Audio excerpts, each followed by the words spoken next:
সরস্বতী পুজো মানে সেই ছোটোবেলাকার কত স্মৃতিগুলো মনে পড়ে যায়। এখন আর সেই দিনগুলো চাইলেও ফিরে পাওয়া যাবে না।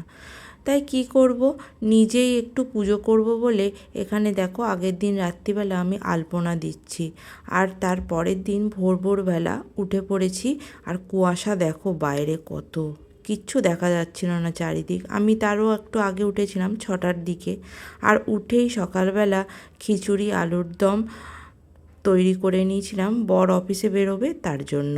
আর তারপরে দেখো চান করে এখানে আমি রেডি হয়ে গেছি। মুখের দাগগুলো ইগনোর করো, কারণ দুদিন আগেই পক্স থেকে উঠেছি। কি আর করব, খুব বাজেই লাগছে জানি, তবুও। আর আমি চটপট এখানে দেখো সব থালাগুলো সাজিয়ে নিয়েছি ঠাকুরকে দেব বলে।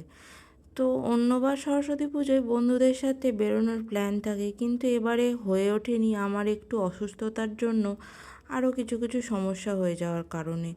যাই হোক, আমার সরস্বতী পুজো তো এরমভাবেই কাটলো। তোমরা কিরমভাবে সরস্বতী পুজো কাটালে কমেন্ট করে কিন্তু জানাতে ভুলো না। টাটা।